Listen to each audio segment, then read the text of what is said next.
Good morning student. अब हम लोग यूट्यूब और व्हाट्सएप के माध्यम से पढ़ाई को कंटिन्यू करेंगे। और आज जो ये वीडियो है ये पॉलिटेक्निक के लिए बनाया जा रहा है। जो 11 में बच्चे जाने वाले हैं उनके लिए बेसिक होगा। जो ITI का फॉर्म भरे हैं उनके लिए भी बेहतर है। जो अदर कॉम्पिटेटिव एग्जाम की तैयारी कर रहे हैं उनके लिए भी है। तो ये फिजिक्स का वीडियो बेहतर ढंग से समझना है।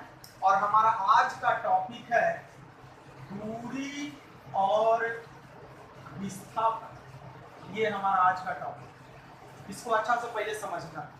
जीवन में दूरी छोटा भी होता है, बड़ा भी होता है, लेकिन हर आदमी अपने रोज डेली लाइफ में इस चीजों को तय करता है। जैसे कोई बच्चा अगर अपने घर से स्कूल जाने के लिए चलता है और मान लीजिए कि उस बच्चे का घर से स्कूल के बीच का जो डिस्टेंस है वो 10 किलोमीटर रहता है, तो याद रखिए पथ की पूरी लंबाई को दूरी कहते हैं। एक बार फिर से, पथ की पूरी लंबाई को दूरी कहते हैं। पथ दैट्स मींस रास्ता, यानी कोई भी बच्चा, कोई भी आदमी, कोई भी वस्तु या मशीन जितना दूर जाता है, जितना पथ को कवर करता है, उस पथ की पूरी लंबाई को हम लोग क्या कहते हैं? दूरी कहते हैं। दूरी को इंग्लिश में डिस्टेंस भी बोलते हैं। जैसे कोई बच्चा अपने घर से यानी हाउस से स्कूल अगर जाता है तो जाते समय वो पूरा कितना किलोमीटर का डिस्टेंस ट्रेवल किया? 10 किलोमीटर। और जब वो स्कूल से वापस आता है तो उस समय भी वो डिस्टेंस कितना किया? 10 किलोमीटर। और 10 किलोमीटर आना और 10 किलोमीटर जाना, टोटल डिस्टेंस जो आपका हुआ वो कितना हो गया? 20 किलोमीटर। अब इस चीज को समझना, ये तो दूरी हो गई। जितना ज्यादा रास्ता तय करेंगे दूरी बढ़ते जाएगा। दूरी कभी घटता नहीं है, दूरी हमेशा बढ़ते जाता है। इसलिए याद रखिए दूरी हमेशा धनात्मक होता है। याद रखिए दूरी हमेशा धनात्मक होता है, पॉजिटिव होता है, कि कभी निगेटिव होता नहीं। लेकिन दूसरी तरफ अगर विस्थापन की बात करें तो विस्थापन को पथ से कोई मतलब नहीं है।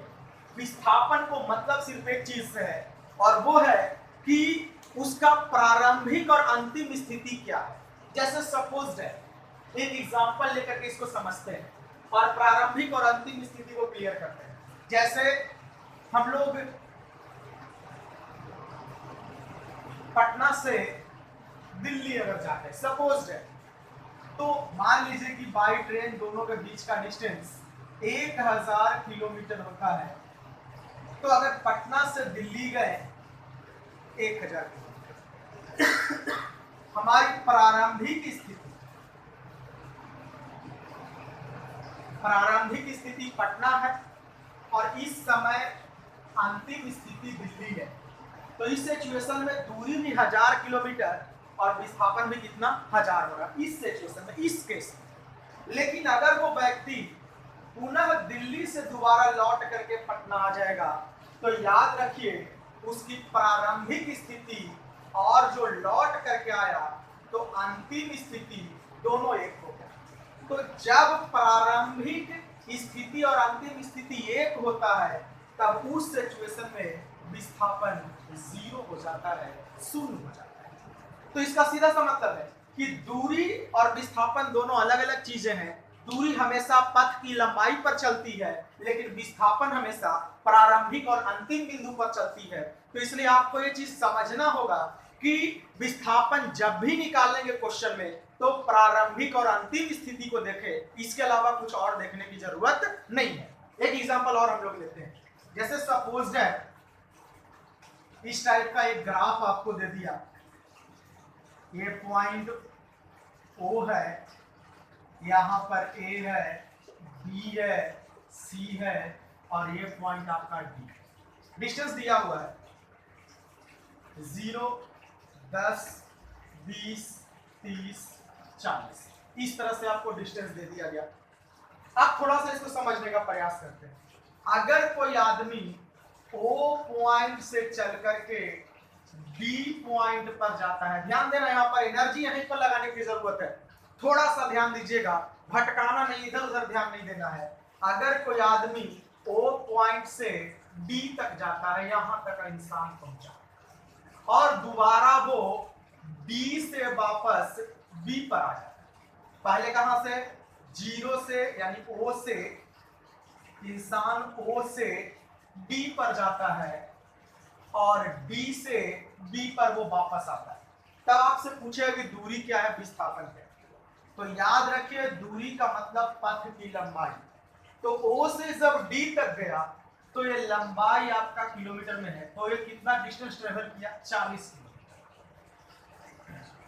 एक बार फिर से समझना है, ओ से डी तक गया तो पथ की लंबाई कितनी, 40 किलोमीटर, और डी से वापस बी पर आता है, तभी सिचुएशन में याद रखिए ये कितना किलोमीटर वापस आ गया, 10-10 का डिफरेंस यानी 20।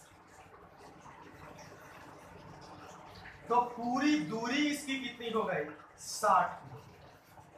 अब अगर हम कह दें कि विस्थापन यहां से निकालना है, तो याद रखिए विस्थापन का मतलब प्रारंभिक और अंतिम। तो बताइए इंसान चलना कहां से शुरू किया था, ओ से। ओ आपका प्रारंभिक बिंदु है और खत्म कहां किया कर रहा है वो, बी पर। तो बी आपका अंतिम बिंदु है। अब इन दोनों के बीच का डिस्टेंस देखिए कितना हो रहा है, डिस्टेंस टोटल 10 और 10 20, यानी आपका विस्थापन कितना हो गया, 20 मीटर।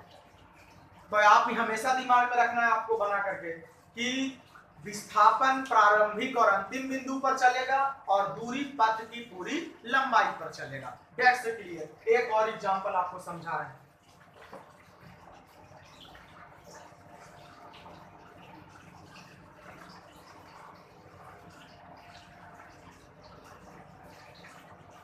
कोई इंसान ए पॉइंट से इधर चलता है, ए से बी पर गया 10 मात्रक 10 यूनिट, और बी से सी पर आ रहा है 6 यूनिट यानी 6 मात्रक।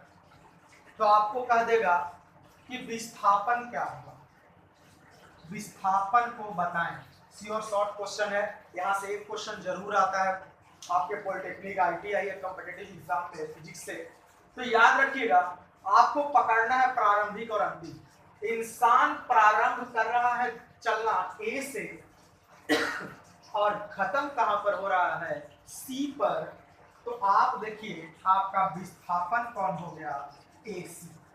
आपका विस्थापन कौन हो गया, एसी। विस्थापन एक सदिश राशि है तो वेक्टर का साइन लगा देंगे। और अब देखिए यहां पर कैलकुलेट करेंगे इसको समकोण त्रिभुज से। ये आपका कर्ण हो गया, ये आपका लंब हो गया, इसको हम आधार मान लेंगे।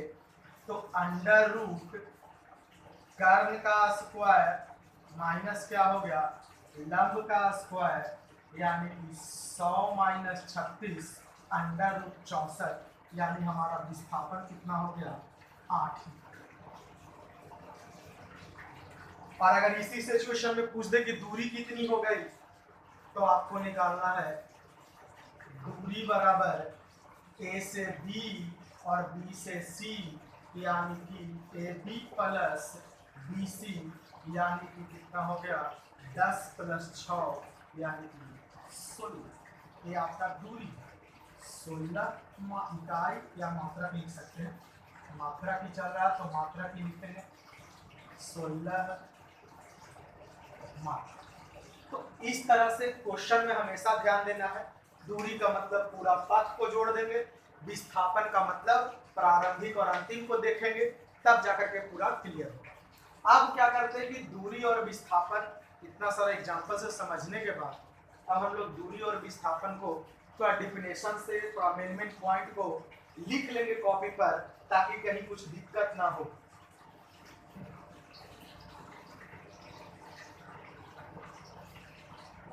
हमेशा एक चीज का ध्यान रखना है कि जब आप मोबाइल से पढ़ रहे हैं तो 10 या 15 मिनट का जो वीडियो है इसको पूरा देखने का प्रयास करेंगे और YouTube पर जा करके वीडियो को लाइक करेंगे और चैनल को सब्सक्राइब करेंगे।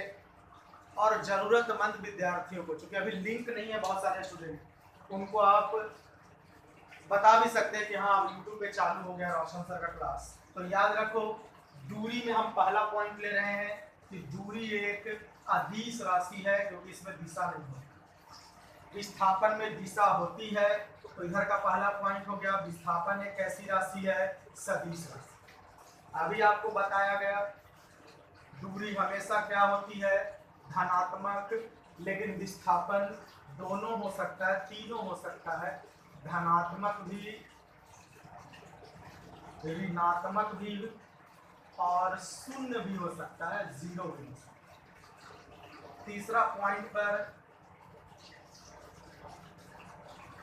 पथ की पूरी लंबाई को दूरी कहते हैं। लिखते भी चलना है आप लोग को। पथ की पूरी लंबाई को दूरी कहते हैं। इधर लिखेंगे प्रारंभिक तथा अंतिम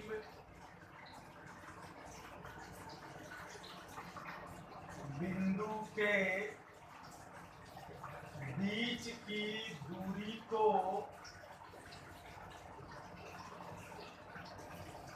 विस्थापन कहते हैं। ये 3 पॉइंट है। लास्ट में एक मैं नोट पॉइंट बोल रहा हूं जो आप अच्छे से लिखिएगा अपने कॉपी पर। नोट पॉइंट में आप लिखिएगा कि दूरी हमेशा, कॉपी पर लिखिएगा, इसको बोलते रहे, दूरी हमेशा विस्थापन से बड़ा या विस्थापन के बराबर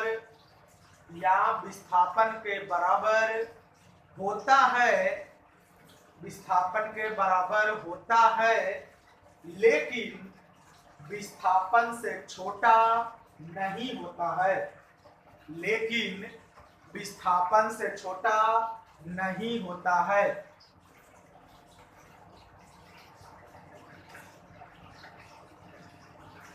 तो ये था दूरी और विस्थापन। थ्योरी तो इसका हो ही गया, मेन है इसका न्यूमेरिकल इसका 3 से 4 दिन चलेगा। आज जो मैं बताया हूँ बेसिक टाइप का है। आपके अपना व्हाट्सएप नंबर से मेरे व्हाट्सएप पर मैसेज कीजिएगा, वहां से आपको होमवर्क दिया जाएगा। और मैं अपना व्हाट्सएप नंबर लिख भी दे रहा हूँ, यही मेरा व्हाट्सएप नंबर है। और दूसरा चीज ये कि जो होमवर्क रहेगा उसको अच्छे से बनाना है। जो आज थ्योरी में आपको समझाया गया है उसी से रिलेटेड आपका होमवर्क रहेगा, उससे कुछ भी दायां बाएं नहीं रहेगा। तो थोड़ा इस पर फोकस बना करके चलना है।